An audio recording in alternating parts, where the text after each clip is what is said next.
Alright, this is a video on the cheapest way to bleed your hydraulic disc brakes if you've got disc brakes that use mineral oil, such as tektros, like those. Just a normal tektro Guiro, or whatever they're called. These are just a non-model tektro, I think. Or if you use Shimano, like the XTs or the SLX, any Shimano brand of disc brake that uses mineral oil, it will say on the brake somewhere what it uses along there. Mineral oil, probably can't see, but it says along there mineral oil. So also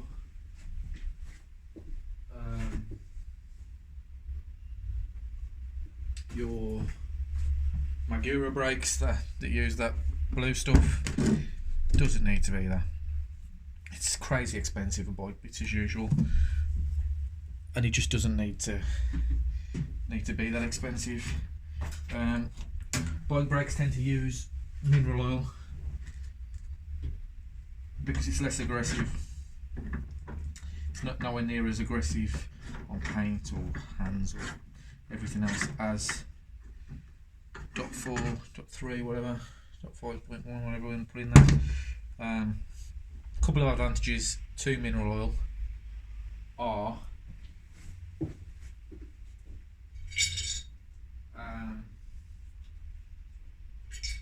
mineral oil doesn't absorb water like .4 or the dot fluids. They tend to absorb water over time, moisture, which ruins the fluid and it won't perform as well. Mineral oil doesn't do that.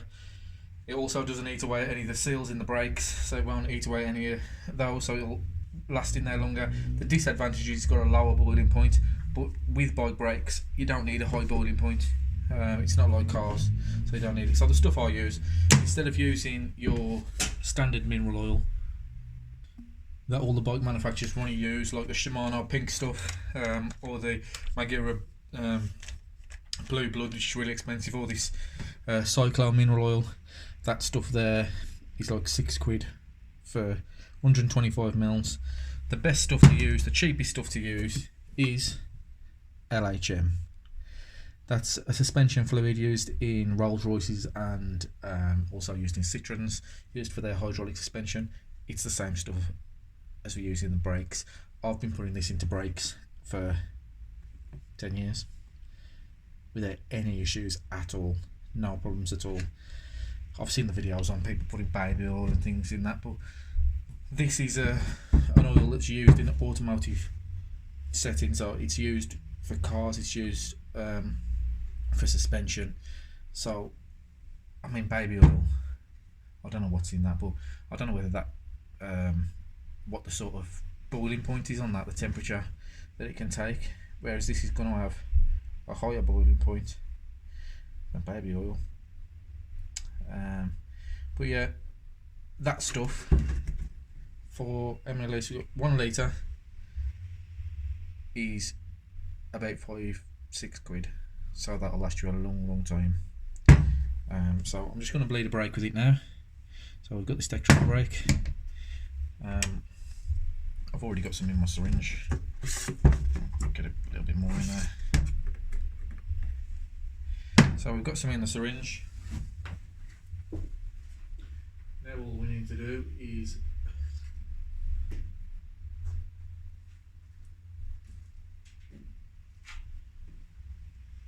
get the right size Torx key. Can't remember which one it is. Not that one. Probably not this one either. That's that one.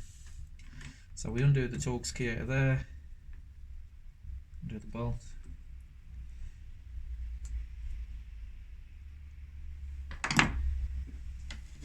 And I've got a syringe with the correct end on for tektro.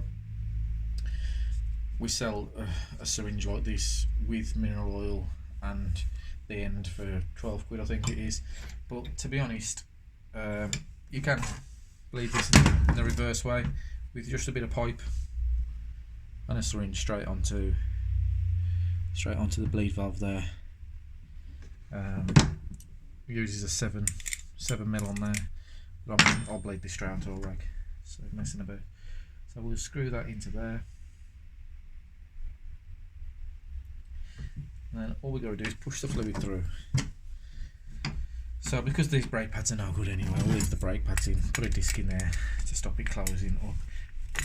And what I'll do is, this is an old disc so it doesn't matter if it gets bent, I'll just wobble the disc left to right to make sure that the pistons are all the way in, which they are. You can see the pads are flush against the brake. We'll put that rotor in there.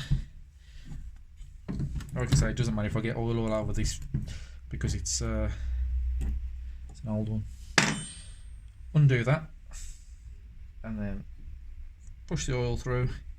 You can see you've got bubbles coming out of there and it's absolutely filthy, so I'll just bleed that through until the bubbles stop and you start getting the clean fluid.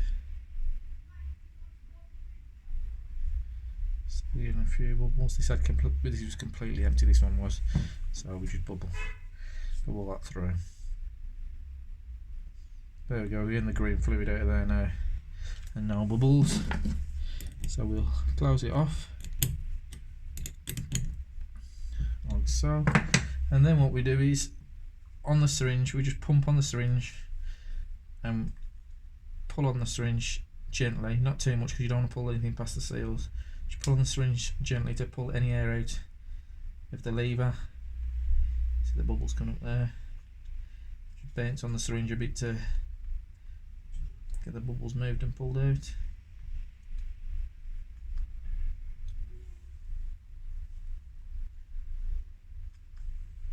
And there we go, there's no more bubbles now. So we can take the syringe out.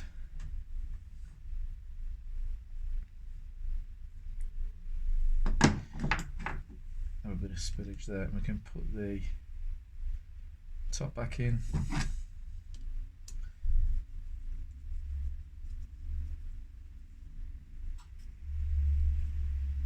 Like so, and we'll just wipe the brake off. Like I say, normally what you'd do is you get the pads out there and you'd put a block inside there, so the pistons can't close while you're pushing the fluid through.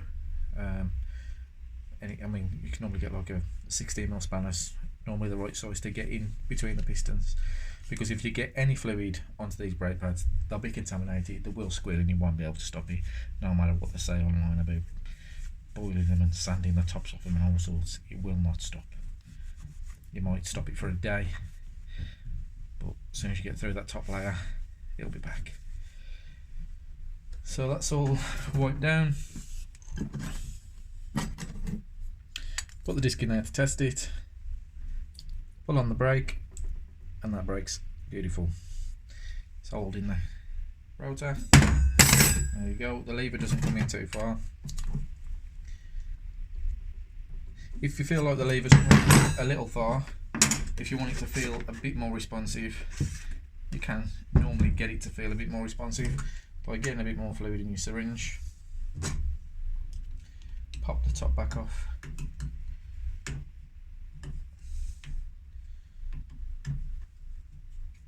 Shifter, lever.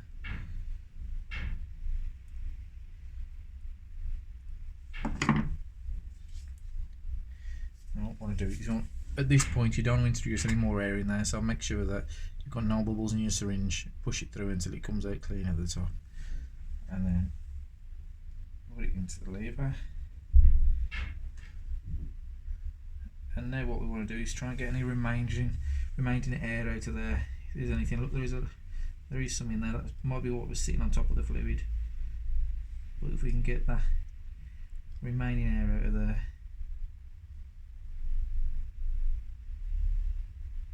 like I say, don't pull too hard, because if you pull too hard on the syringe, you'll pull air past past here, maybe past the seal on the syringe, and if you pull too hard you could pull it past the pistons, which you don't want to do.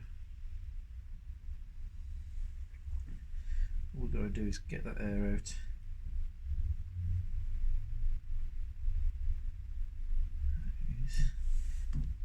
Flick just to move it past the end.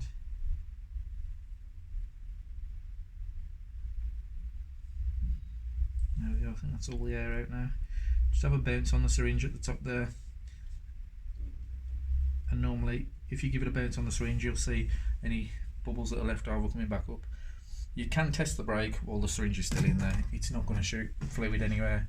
So put the disc in or your block and just pull on the lever. Just test the brake while the syringe is still in there, so you know if you want to do any more with it, and that's fine. That's not coming in far at all. Problem with these tektro ones is there is no reach adjust on the lever, so you can't really make it feel any better with the reach adjust. All that out there, you will have a bit more overspill. Get your top back in.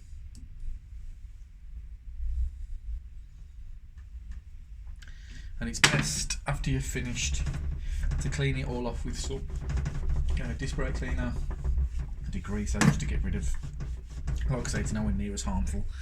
It's not, but it's best to get rid of it all if you can. Clean it all off. There you go. That's your tektro brake. Obviously you can do it on the bike, you haven't got to take it off. It's just, this is a spare brake that's knocking about.